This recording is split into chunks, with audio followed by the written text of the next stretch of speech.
The name's Bond. James Bond. You're a wizard, Harry.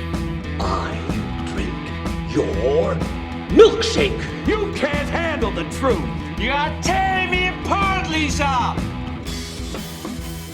Welcome back to the Movie Mafia Podcast, everybody. As you can see, we're all videos for the first time ever on YouTube. Super excited to be here. If you're listening to us on Spotify, please check out our YouTube channel, The Movie Mafia. We're doing a video version of our podcast for the first time ever. I guess the quarantine has brought one good thing, so far at least. But anyway, let's get right into the podcast. We have a jam-packed show full of different topics I want to talk about. Unfortunately, our fourth host here, Gabrielle, wasn't able to make it. She had some personal issues come up, but we can't wait to have her for our next episode. But for this episode, we're going to have to deal with just me, Lauren, Max. I'm super excited to have you guys here. You're the newbies for the podcast. Does that mean we're going to get hazed? Yes, it does. It does. You will be hazed. Perfect. Nice. But without further ado, all right, let's jump into it a little bit. So I want to talk a little bit about the Spider-Man news that we have. This is a little bit of old news, but Spider-Man is never irrelevant, especially not when you have such a massive Marvel fan like me, all right? You got to love Spider-Man. So I want to bring this to you, Max. So what do you think about their whole SpiderVerse concept? It seems like, we know that Alfred Molina is coming back as Doc Ock, and we know Jamie Foxx is coming back, and it's heavily speculated that Tobey Maguire and Andrew Garfield will come back as well. So, what do you think about that? Do you think it's a good idea, a mistake? I'm curious. I'm really pumped for this movie. Really anticipated because, just like you, I'm just a mega Marvel fan, but just Spider-Man's my favorite superhero. So I critique those movies very critically. I love the first two Tobey ones, and I don't really enjoy 3 or the Garfield ones, but this is just exciting. I think the animated Spider-Verse is fantastic and easily one of the best Spider-Man movies we've gotten, and it has completely opened the doors to do this. And well, now I don't think that Doc Ock and Electro or the other Spider-Mans are going to have huge factors. I think they're just going to be cameos, if anything, because this movie is already jam-packed enough with so many characters, not just from the MCU, but other Marvel properties. So it seems like they're jamming a lot in, which would make me to believe they're cameos. But I love Tom Holland. I'm really pumped for Spider-Man 3, this Spider-Man 3. So I think it's going to work out pretty well, man. Absolutely. And, obviously this is a Spider-Verse theme. Do you think that the reason a movie like this is getting made is because of how successful the animated Spider-Verse movie was? I believe that released in 2018. I know that movie won a ton of awards. Do you think that this movie was kind of going to be made regardless, or that it was completely, pushed forward because of how successful the Spider-Verse movie was? It feels like this is always, it's been a myth. We've heard rumors of a Spider-Verse. It's one of the biggest comic book storylines for the character, and I think that Sony's been such in a bad place as of late. Venom was not that great. The 2 Amazing Spider movies haven't been great. They kind of need this to rejuvenate their product that they're dishing out. And I think that Spider-Verse has opened the door, and fans are now more open to that. I think that's the best way to say it, that because of Spider-Verse, fans are now even more excited for this, because now animated and live action is totally different of turning out the product. So I think that it's a big challenge, but if it's done right, it could be a dream for us who love this character, love Spider-Man so much, and to see all these different iterations of the character who we've seen before. I mean, this is going to be an amazing, goosebumpy type film, in my opinion. Absolutely, and I can't wait for it. Just like you, I'm in the exact same boat. But let's move on from Spider-Man, and I want to talk briefly about Queen's Gambit and Euphoria. So go ahead, Lauren, take it away. Okay, so basically, if the missing piece in your life is a know-it-all ginger who can just crush men with a single chess piece, then Beth Harmon from Queen's Gambit is the woman for you. Basically, you follow her, she's orphaned and, all the trauma and being stuck in the system, and how she literally surpasses all of that through being independent, ambitious, and just like a boss bitch to become like one of the most powerful people in the chess world. It's not real story. It's based off some true events, but like it feels like she could be real. So basically, chess is cool again. That's the takeaway. Yeah, and I know Queen's Gambit released, I think, back in late October. So it's been a little while now. It's still top 10 in Netflix in its rankings. And I look at it every day, every time I go across Netflix, and I think, geez, is this the day I'm going to start watching this show? I know it's right around the corner. I know we're just getting through finals and everything now. And maybe Queen's Gambit is up next for me. But, I Max, think it is. absolutely, Max, what do you think about the show? I seen Queen's Gambit. I was really excited about it because Anya Taylor-Joy is the lead, and I really enjoyed her in Split and Glass a lot. And I know she can bring a lot more to the table than those pretty small roles in those two films. So great cast, and chess movies can be really bad or really good. And I'm hearing that this show's actually really good. So I'm probably gonna check this one out on Netflix for sure. Yeah, and chess.com is riding off this fame. If you subscribe to their emails, it's all play chess with Beth Harmon. And they have a cute little drawing of her. And yeah, you should both watch it. The lighting throughout the show is amazing. It kind of changes as her mood changes throughout, like, and she grows up. And then the wardrobe is phenomenal, like phenomenal. I can't even use words anymore. But like her outfits, like every scene where she get a new outfit from her, like your heart just drops. You're like, oh my god, like what was it, like the 50s and 60s or whatever? But like they made her look like the dorkiest little kid, and then she grew up and she was like hot and like you're like wow. And then she plays chess. So That reminds me of what they did with the girl in The Witcher. If you've seen The Witcher, it's just like that, honestly. But outside of Queen's Gambit, I know you guys want to talk about Euphoria. So enlighten me, please. I need to watch these shows, so please enlighten me. Talk about Euphoria a little. you want to take it away? Yeah. This past first season I thought was absolutely fantastic. One of my favorite shows of last year. And seeing Zendaya win the Emmy earlier this year is very rewarding because I think the performance was crazy.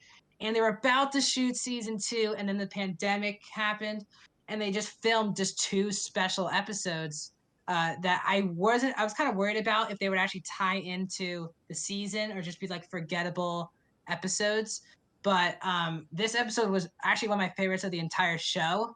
It takes place in a diner the entire 1 hour. Basically, there's like a 3-minute dreamlike sequence in the beginning, but then it's just a conversation between Ali and Rue.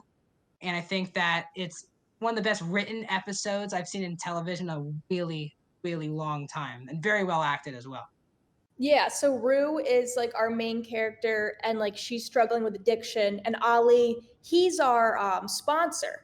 So like it's finally a relationship in which Rue can't lie about her addiction. Her sponsor's gonna see right through any BS. So it really is like the most like intense 2 characters you could probably get on the show to be in one scene for the whole episode. And of course, it's filmed like that because of COVID. And seeing that Euphoria, normally they film and they have hundreds of scenes and they're always cutting around, and like just having them stay in one place, and they did it phenomenally. I still can't say the word, but I was surprised at how well they did COVID. Yeah, because that was my big thing. I heard people critique the show about that because if you watch the show, and I highly recommend it, it's very fast paced. There's so many different color schemes going on. There's so many different storylines you're trying to follow. And this was probably the most focused.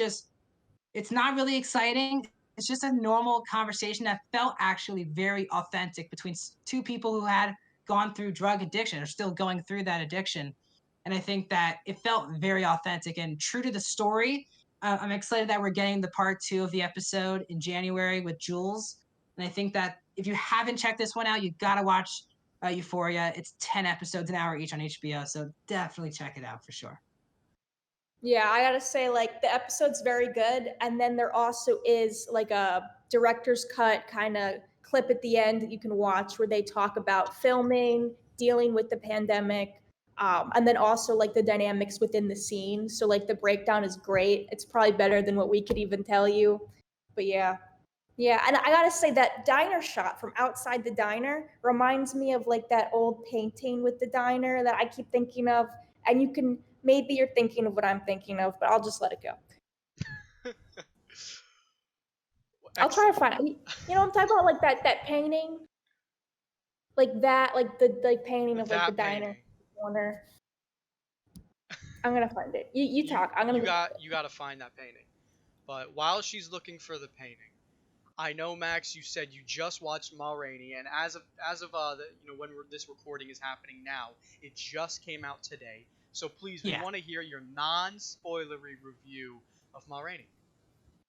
Yeah, so I was pretty pumped for this movie. If you don't know what it's about, it's on Netflix right now. It's an hour and a half long. Basically, Viola Davis plays Ma Rainey herself, and the whole movie basically takes place in a recording studio. The entire film, very similar to Euphoria, where the whole show is in one spot. This movie basically has one location, based off of a play. And Viola Davis, it's in the 1920s, and it's the idea of these white producers, these white agents taking advantage of these African American work, and that involves the lead trumpeter, who's played by Chadwick Boseman in his final performance, sadly due to his passing earlier this year. And I was so excited because this movie's getting a lot of Oscar buzz, and I'm a big Oscar guy, so I watch all these movies anyway. And to pleasantly say that I believe this is the best we've gotten from Chadwick, which is very disappointing because obviously we could have seen him do this 20 more times in his career. He died so young, but he's so amazing in the film. And he's played guys like Jackie Robinson and James Brown and Thurgood Marshall, like true life people, and obviously Black Panther. But this performance is unreal because he has such great charisma. You think he's kind of a jerk in the early part of the movie, and then when he explains his backstory, you really care about him a lot more, and you see his perspective on it. And I think he's going to get the Oscar for Best Actor. A lot of people are putting him in Best Supporting Actor because technically Viola Davis is the lead actress in the film, but it really is Chadwick's story in the middle of what Viola's doing in the film. So if now I could see people thinking it's boring for sure, just because it's literally in one location. Not a lot of action is going on. It's really just conversation. And the person who actually played Ali, Coleman Domingo, in Euphoria, is also in this film. He's also very good as well. So I think it's good. It's a really solid movie. I don't think it's one of the best of the year. And it's also based off of a play, and you can kind of feel that the movie feels like a play, not a movie at times. But you're going to see Chadwick Boseman possibly win an Oscar for this performance. So if you're an awards buzz person like me, you got to check out Chadwick Boseman and Viola Davis in these performances because they're going to possibly be a huge factors in award season for sure. Excellent. And I'm super excited to see. I'm super excited to see it, and absolutely, especially because of Chadwick Boseman. And you mentioned Viola Davis. The first thing I thought about is that wasn't she the actress who was in Suicide Squad? I believe she played Amanda Waller too. Correct. That's where I know her from. Unfortunately, that movie was less than stellar. But I'm definitely familiar with the two main actors in the film, and I'm super excited to check it out. And also, we found the painting that Lauren was talking about. So I'm going to show this on screen. You two can pull it up in Discord if you'd like. So Edward Hopper's Nighthawks painting, it doesn't look like exactly like the Euphoria scene, but you can definitely see like this generic like 2/3 of the composition where you have like the diner and like it's like an outside looking in at night kind of vibe. Yeah. That's kind of the vibe that Euphoria has. So yeah, if you like painters, what's it? American postmodern. I don't know. I tried. Awesome. My degree will laugh. Awesome. All right. Well, we're kind of blowing through the show here, so let's keep moving. We know that Christmas is coming up next Friday. Can you guys believe it? Tell me your Christmas plans. I need to know your Christmas plans now. Doing anything special going back home? I might go to Longwood Gardens on Christmas Day for like the light show. Like I think they do like it's like kind of Christmassy, but like Clip Collective is a design place in Philly. They do all the projection mapping on all the plants. So like, if you were to do drugs during a pandemic, this is like the place to do it. Oh my gosh. If you're looking for trippy plant outdoor time, look no further. I literally should sponsor Longwood Garden. They should make me their influencer. Plants. Look, plants. Plants. Beautiful. It sounds like a ton of fun. Max, you do anything special They for Christmas? had a corpse flower. A corpse flower? What? That sounds terrifying and beautiful at the same time. I think because it smells like a dead body. But yeah, no, I'll let you move on from plants. From dead plants? Corpses We that can smell put like a dead pin in it. bodies. You're gonna pull up the corpse flower. Okay. But yeah, I'm Jewish, so I don't celebrate Christmas. okay. But on Christmas Day, I normally watch the NBA all day. But while that's going on, I mean, Wonder Woman and Soul are coming out, which we're about to talk about, and I think that'll be my double feature that day. So watching those two films and watching the NBA literally is normally my Christmas anyway. So yeah. Christmas Day games are always the best, 100%. And Yes. and yeah, you touched on Soul, so why don't you go ahead and talk about? We know that there's a bunch of Christmas premieres coming up this year. So and Soul is one of them. It's going to be on Disney Plus. So go ahead. So this is actually one of my most anticipated films of the year. As a mega Pixar fan, this one grabbed me a lot. I really liked Onward earlier this year.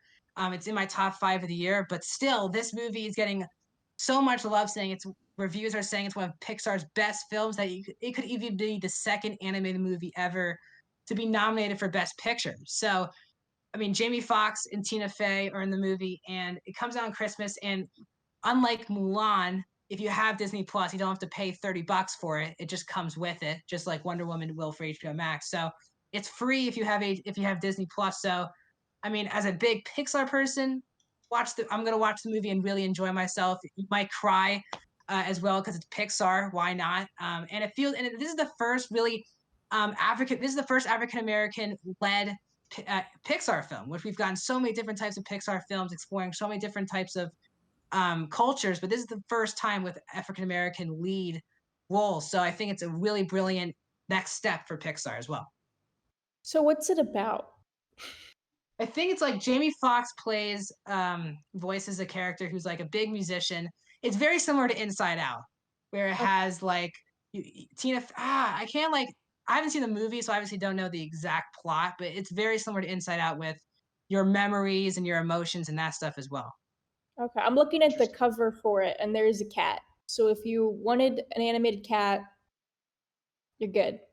Yeah. And there's also 2 little like blue fluffy things. So I guess maybe those could be like their suppressed emotions or memories or whatever. But they're very cute. They look like who's the guy from Monsters Inc., the big blue guy? Sully, yeah. Yeah, they look like little tiny like handheld versions of him. That's adorable. And Disney is always making good animated movies. Whatever it is, if it's animated, Disney has it down. So it seems to be, they seem to be the gold standard for that. So I expect nothing less from Soul. I think it's going to be a great film. Really looking forward to it. Oh, it says it's about a middle school band teacher who gets the chance of a lifetime to play at the best jazz club in town. And it mentions New York, so I'm assuming the town is New York. Yes. Cute. Very, very cute. Definitely looking forward to it. And did you wanna? You can continue to talk about the other films if you would like, Max. I know that we have Promising Young Woman coming up. Yep. What do you think about that? Well, it's a big Oscar buzz film. A lot of people saw it earlier in the year before the pandemic in film festivals, and everyone's talking about this Carey Mulligan performance. I haven't seen enough of Carey Mulligan. Like I saw her in like the Great Gatsby movie from a couple years ago. I didn't really like that movie.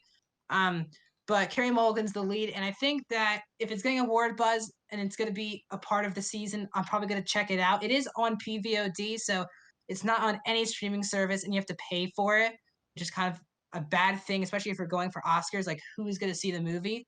I'm very interested to see like the iTunes rankings this week, just to see how many people rent the movie on Christmas. because I mean Christmas is full. I mean with Wonder Woman and Soul, and like those two alone, and I don't know who's gonna really check out this movie. It's tough because it's an Oscar movie, a serious movie, but there's so many bigger other things going on Christmas as well. Absolutely, I'm totally in agreement with you. As you said, this show is not going to be streaming anywhere. It's just going to be in theaters. So I wonder why, they would choose to make that type of decision, and Yeah, especially releasing it on, first off, not streaming it.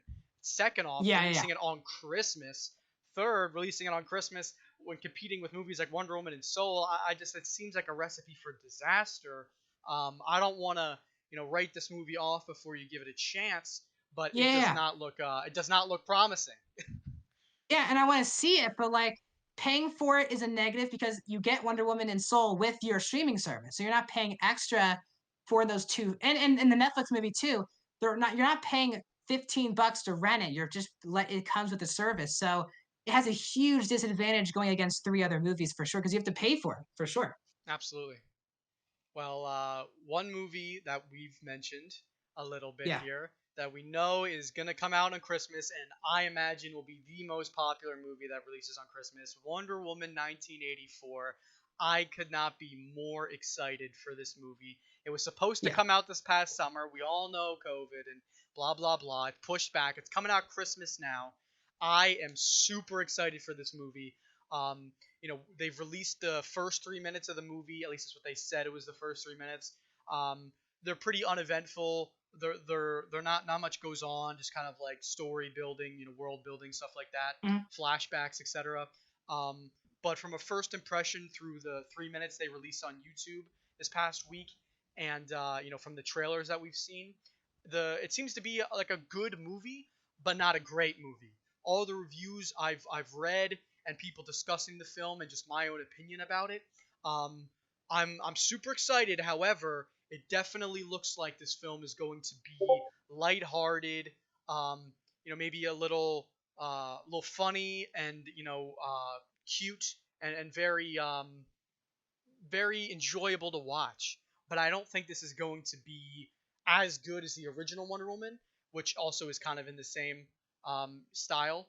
And I also Yeah. don't think it's going to be, one of the best movies that DC will put out or can put out. Mhm. I think every, Marvel, DC, both universes need to have those type of films that are just don't take themselves super, super seriously.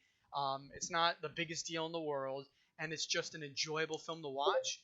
But part of me does really wish that we would have a movie that really hits deep and is, something akin to The Dark Knight or any of the movies for that matter from the Dark Knight Yeah. trilogy.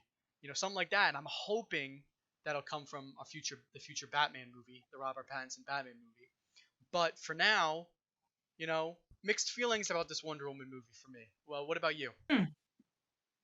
I'm really pumped for this movie. I mean, this was supposed to come out in 2019 too. So, I mean, I've been dying to see this movie. Now, I don't love the first one as many people do. Like, I love the movie until like the big twist in the third act with the villain reveal. I'm not a huge fan of it, and it definitely lowers the movie for me.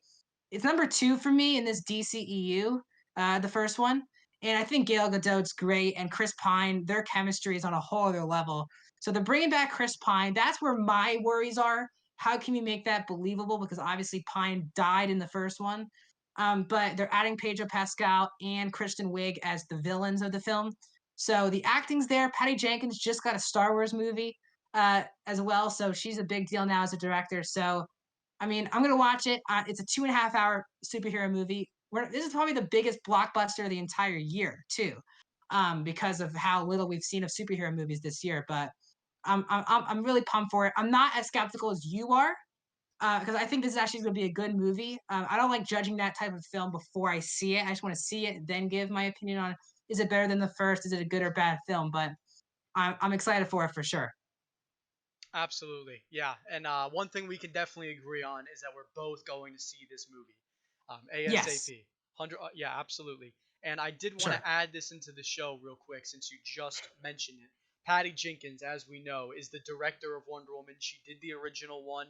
and she's Yeah. doing this one now. And she's also recently, agreed to sign on and direct a new Star Wars movie that is called Rogue Squadron.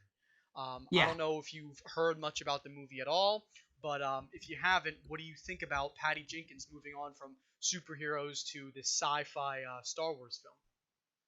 I think it makes sense. I think it's a very big deal that Star Wars is finally letting a female director tackle the genre. Obviously, in The Mandalorian, we've had Bryce Dallas Howard in an episode or two, but a big movie. I mean, and also we didn't know what would be the future for movies in Star Wars. Since The Mandalorian came out, everyone's been very focused on TV, as has Star Wars.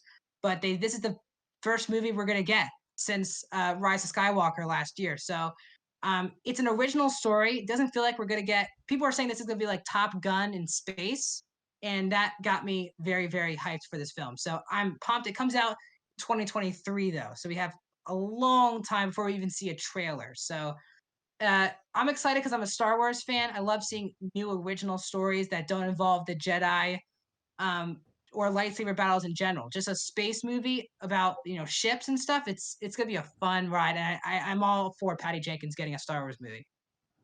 Yeah, I'm extremely excited as well. She's done great work in the past with Wonder Woman. I'm Yeah. hoping that translates well. And you know what?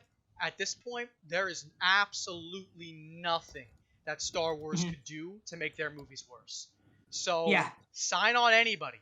Patty Jenkins is a great choice. I'm super excited for this.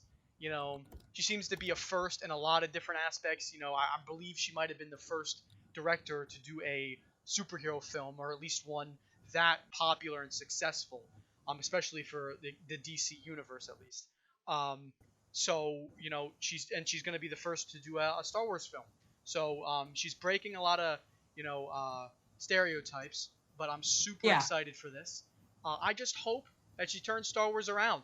I am a diehard, massive Star Wars fan, and these past 3 films have been, to sum it up in one word, terrible. So, slowly worse. Not even that. The last 2 were both terrible, equally terrible. So, I really hope that she's able to turn this around. I imagine that this is going to be a one-off film, similar to Rogue One or Solo, or the in development Obi-Wan movie. Because they haven't announced anything trilogy-wise, but I think that's definitely the way Star Wars should go, and I think this this movie has a lot of potential. Yeah, for sure. I mean, it should. And we're getting the Obi-Wan show in 2 years. They announced so much at Disney Investor Day last week, which broke all of the internet Hayden with all the Christensen. announcements. Not just Star Wars, but Pixar and Star Wars and Marvel. I mean, but I mean, I love TV, and I'm pumped to see Obi-Wan have a series, The Bad Batch have a series, all this stuff. But I do love Star Wars movies, and now I don't hate the movies as much as you do. I'm also a diehard Star Wars fan. Like, I really enjoy The Force Awakens. I respect what Rian Johnson went for in The Last Jedi. In my opinion, it's the most beautiful looking Star Wars film that we've gotten. And yet, Rise of Skywalker, I watched it for the first time. I was like, it's fun. Why not? And then I watched it again. I was like, the plot, there's so much going wrong. So I think Mandalorian, especially this past season, really, like today, especially watching the season finale, brought me back to being a little kid, like watching those Star Wars films, because I think Star Wars is back with The Mandalorian, in my opinion. Great. I mean, I hope so too. And you know what? We're gonna have to have some conversations about that casino scene in The Last Jedi. Oh yeah. On Canto Bight. Yeah. Oh my God, it might have been the worst Star Wars scene of all time, rivaling that and the conversations between in the Phantom Menace between them and the Gungans. Yes. Those 2 scenes are neck and neck for which scene I wanted to just destroy my computer over. So, oh my God, terrible. And then there are some great shots. Don't get me wrong. Even the stuff I hate, like them somehow light speeding their ship through the other ship, that makes absolutely no sense. The shot is beautiful. And Exactly. So I can give it credit for that. But also, can I just also quickly mention? Go. Yeah. her ship got destroyed and then she like forced her way back in. I mean, come on, dude. I hate this movie. Yeah. This movie is everything I hate. And then like the girl with her pink hair is like the uber feminist. Oh, just kill me now, dude. It's the worst. And then like every male character is just like hopelessly wrong in everything they do. And she's just right in the end, but she won't reveal her plan the whole time. And then somehow Lightspeed's her ship to the other ship. The entire movie I hate, everything. But Yeah. and then oh my god, and then Luke is drinking blue cow titty milk. And then Yes. and then he looks so depressing. He looks like a dad who just got, divorced, living off his couch eating Cheetos or something, man. It was just, I love Luke Skywalker. That's not my Luke Skywalker. I could go on for hours. I'm sure you could too. And trust me, I don't want to spoil The Mandalorian, but you know, if you like Luke Skywalker, check out this past season of The Mandalorian. Okay. For sure. All right. Well, I definitely have to check it out in that case then. But before we move on to more Christmas topics, I did want to quickly discuss the We Can Be Heroes movie, and this is going to be coming to Netflix again on a Christmas premiere, like the other 3 films we've just talked about. So if anyone doesn't know about We Can Be Heroes, I haven't seen any press for it at all. No trailer leaks, no special commercials or anything. I really haven't seen much about this film. That might just be me. However, this is going to be the Shark Boy and Lava Girl remake, I should say, because it's not exactly a remake. From what I can find, there's going to be no Taylor Lautner. He's not going to be Shark Boy. And there's no George Lopez coming back either. And for me, watching those as a kid, exactly. Well, what's the point? Watching the movie as a kid, Taylor Lautner and George Lopez were the best. I used to stay up at night watching the George Lopez show. Okay, the TV with the legs and the arms. Yes. Like, there is no better character. Like, it looks like a donut. Like, I just, like, that's what I want for society, is that robot to be real. Absolutely. Yeah. I mean, for this film, I'm not like you guys. Like, we all grew up with the film, but I watched a lot of other stuff more than this, especially like Spy Kids and Sky High, for example. But I mean, does it age well? That's the question. Because in 2005, it looked pretty cheesy and terrible at the time, the CGI and stuff. Will they keep it that early 2000 cheesy with the technology and stuff, or is it gonna look better? I think it's going to be the modern, like, CGI effects and blah, blah, blah, blah. But that's not what we want. We want it to look like crap. We want to see Y2K. You going to bleep me? No. What is this? Are you trying to bleep me? No, I'm pointing to you. I thought you wanted to bleep crap. I'm like, I can definitely say that one. No. No, I was agreeing. But yeah. What was I saying?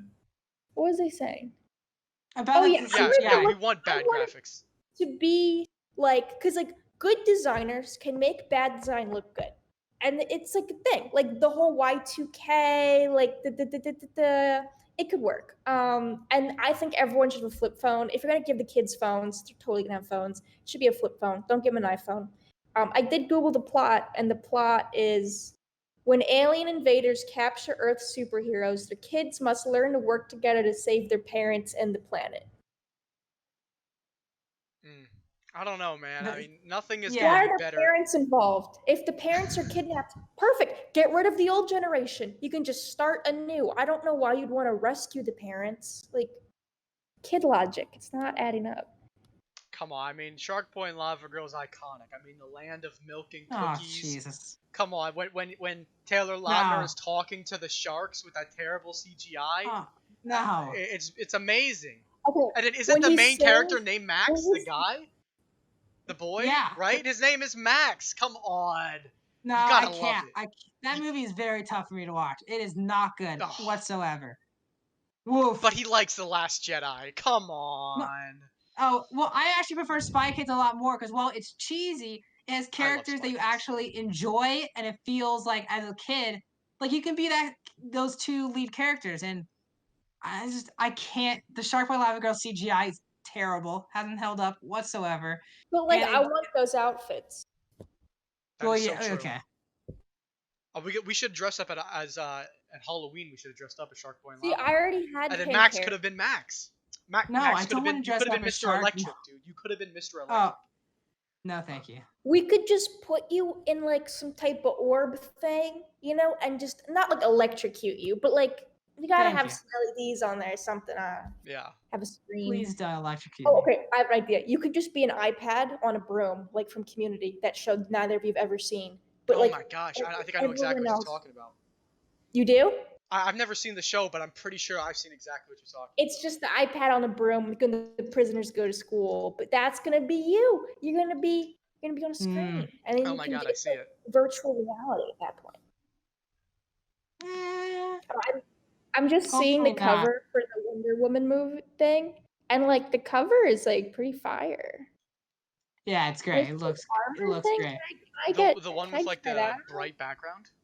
Yeah, Yeah. it's very Hunger Games, very like Girl on Fire type thing vibes. One thing that we never really saw that much of, at least in the previous Wonder Woman movie, not to backtrack too much here, is her original little costume. backtrack.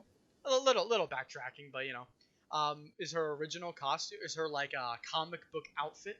So this isn't necessarily that, but it's kind of interesting to see her in like a full suit. I mean, we normally just see her wearing citizens' clothes or some skimpy bikini or something. But Yeah, I don't want her to be cold. You know, this looks like she'll be able to like maintain a good body temperature in there.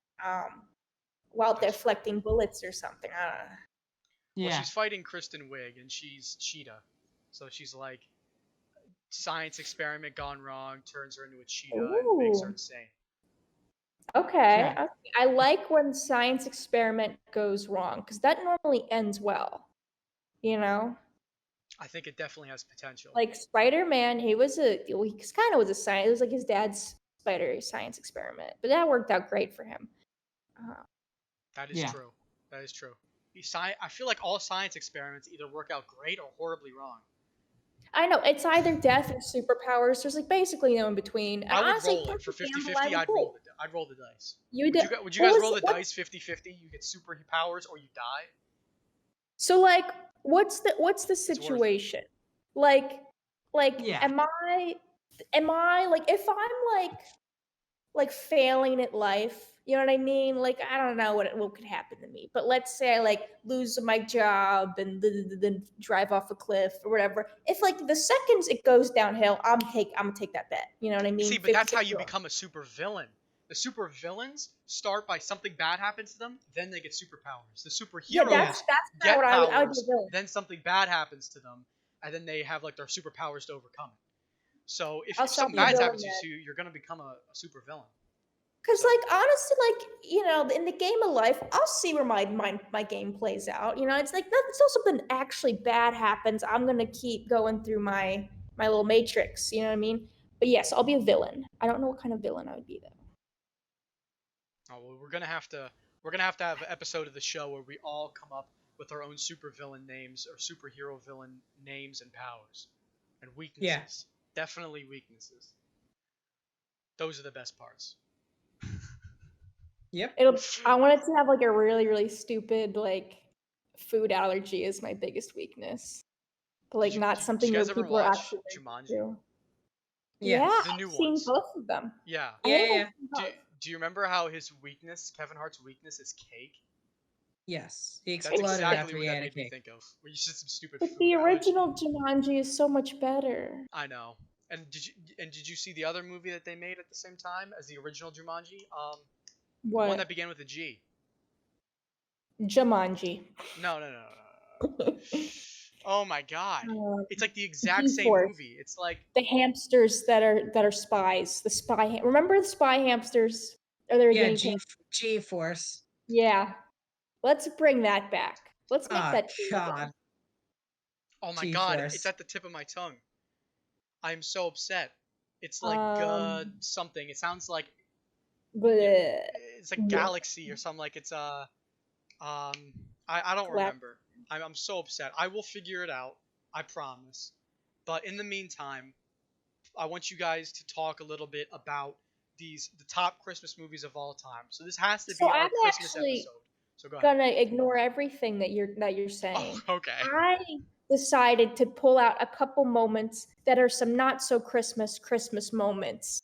So I have two moments that I'm thinking of. The first one is recent. It's the SNL skit from like the other, I don't know, week or month, where Pete Davidson is writing to Santa, and he's like rapping, kind of like, I think it's like he's doing like an Eminem thing, and Yeah. he's like, Santa, you gotta get me the PS5. So I'm gonna bring that up for our people who don't like the Christmas movies. You can always relive that Pete Davidson SNL skit. We love when he raps. And then my other moment I was thinking of is, do you watch Always Sunny? No, unfortunately. I don't know if you're gonna bleep me, but I'm gonna use air quotes. Did you my mom, Santa? That was such a good episode. So like Charlie, he's going to see Santa, as like a 40-year-old adult man, and he sits on Santa's lap, and then he asks him that, and then he bites Santa's neck, and he starts bleeding out, and that is how you have a good Christmas memory. Yeah, you're welcome. Well, I'd love to quickly interject and say that the movie I was talking about is Zathura, for the record. Just like Jumanji, like a little bit more space-ish and like sci-fi-ish. It's great. Okay, Jumanji. Janoris, that sounds like one of the Zathura. but it sounds like Janora, which sounds like another character. Oh, I don't know. What's the name of the girl from like Guardians of the Galaxy? Gamora. Gamora, yeah. So close. How is that? That is, the neurons are just firing right now. Yeah, great job. You can go I'm back to super what you were impressed. talking about. No, that's fine. So I do appreciate your not so Christmas moments, but I thought they were great. spectacular. And Pete Davidson is the best. I love Pete Davidson. He's absolutely hilarious. I would kidnap him. Like, I think he would, like, you just give him a joint and he would just let you kidnap him. Like, I think it would be Did you watch easy. his movie? The King of Staten Island? Yeah. I think I did. Is that the one with like the little boy, or is that a different movie? I totally didn't watch it, so you're on your I own. watched the Pete Davidson movie, and he like has this like younger kid that he's like watching after, and then like they're friends, but then it's awkward because like Pete Davidson an adult and this kid's a kid, and like they can't be friends. But I don't know. Is that what I'm thinking of? I don't know, man. I guess you're gonna have to do some investigative research. It wasn't like a pedophile like falling in love with a child thing. It was just like he was just like friends with the kid. Pete Davidson dated Ariana Grande, so he's always gonna get props from me for that. Also, he's hilarious. So, For sure. but I like his Netflix thing. his Netflix special is really good too. Okay, I So think many what good I'm Netflix talking specials. about is what I watched, but I'm Okay. not.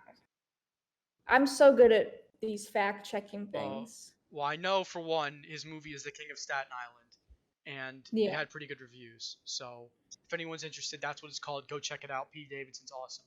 But we do have some actual, real Christmas movies. Some heartwarming, beautiful, homey movies. So I'll talk about some of my favorite ones here. So obviously you got Home Alone, The Polar Express.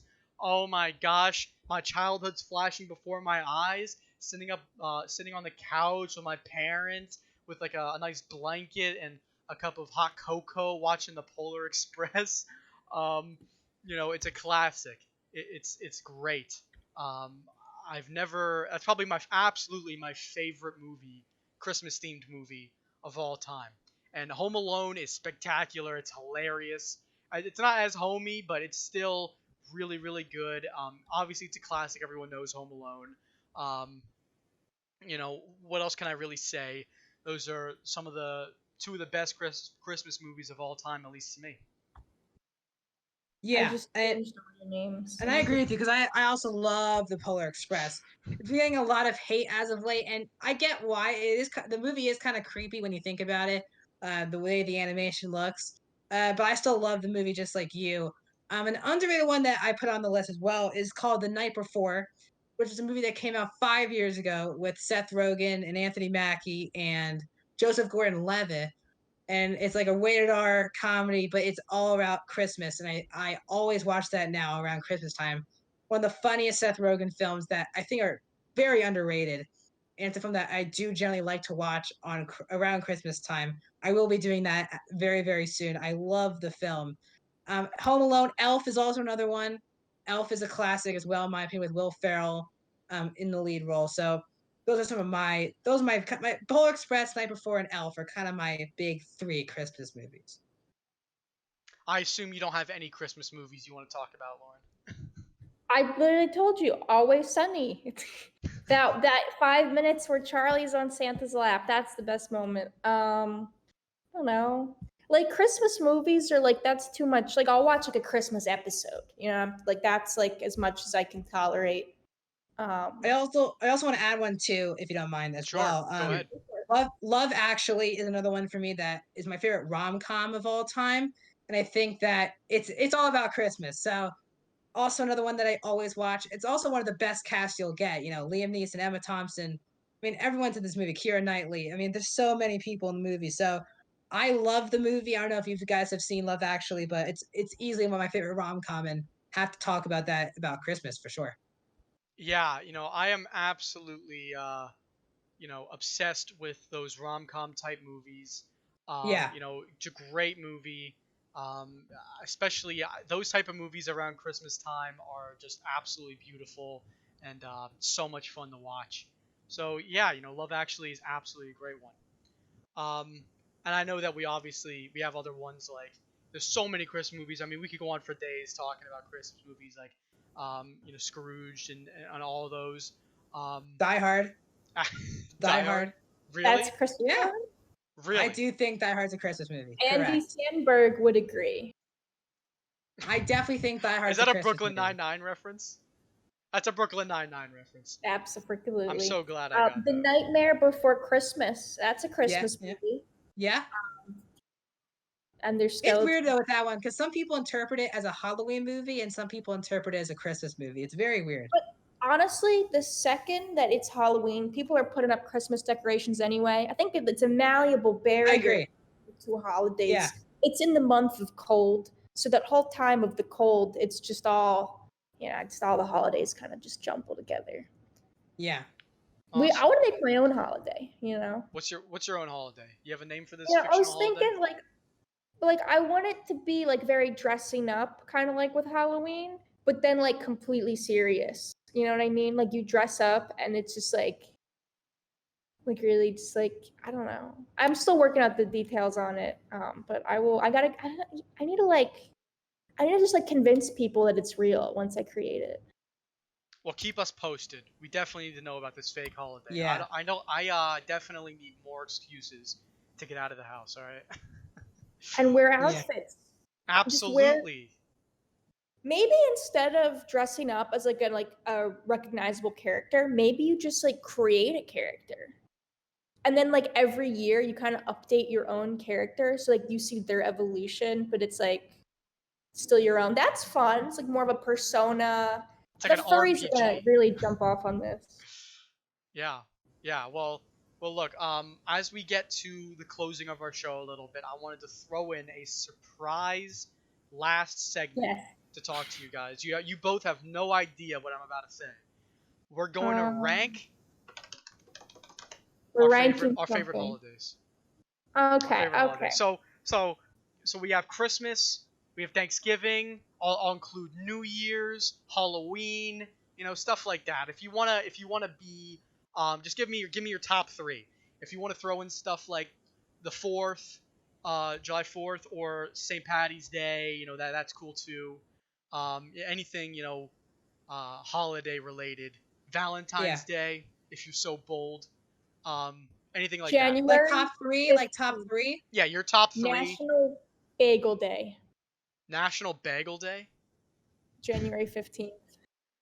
So where does that fall in on your ranking? What's your top 3, Lauren? Like it's definitely like on there. Like I don't know. Like I like bagels. I could go for bagel all the time. I don't know. Yeah, it's like you can wear them as a necklace. You wear bagel hat. Oh, is there like a traffic cone holiday? I love dressing as a traffic cone. I feel like you have the most obscure holidays ever. I was about to say that same thing. It's just so boring doing like 4th of July. Like it's so like But it's about Eh. being with your family and Okay, like bonding. nationalism Memories. for like America has been like ruined. Like now, if you like are like, oh my god, America, and you wear like red, white, and blue, people think you're like crazy. Like you know what I mean? Like nationalism is kind of like ruined. Like it's tainted. It's not. It's not like I get where you're coming from, but welcoming. it's more about your family than Correct. the Is it actual though? holiday. Is it about your family? Like, is it like Christmas Is is it like about a Christian avoiding thing, your but I'm family? not religious, and I just, it's a time Okay, for I everyone found to a get traffic together and cone tree. give me presents. Can you hear me screenshotting? Yes. Okay, I guess I'll stop doing that. But I sent you. That is probably what my tree would look like if I had time. Um, there's A a traffic traffic cone cone tree. motel where. What is with you and Oh traffic my god! cones? I've never wanted to go to a motel so badly. Well, we need some real holidays in here. Max, I give can us go some if you want. holidays. Matt, please, This is please. my Yeah, Give so us I have a some top holidays. 3, I guess. My number 1 is Thanksgiving. I just love the food, just the idea of eating food. Family stuff is great and all, but eating the food is fantastic. My number 2 is Passover for me as being a Jew. I love Passover. That's my favorite family thing to do. And then I don't even number 3 is like it's very tough. Even though I don't celebrate, I mean it's tough. I have New Year's, I guess, especially this upcoming New Year's. Like thank God this year is done very soon. I think this New Year's could easily just pop into my top just because 2020 kind of needs to end, Yeah. and we're hearing more positive news, which is great, but we need 2021 to keep the positive train moving, I guess. Absolutely. I'm all Yeah. in for that sentiment. This year absolutely does need to end. For me, actually, I think my number one holiday is I mean, it has to be Christmas for me. It's such a big deal to my parents. We do the whole thing where when I was a kid, we weren't allowed downstairs. You have to sit upstairs, and we're not allowed to come down the stairs, and all we can see in the distance is the tree all lit up with all its presents, and I have a ton of great home videos about it.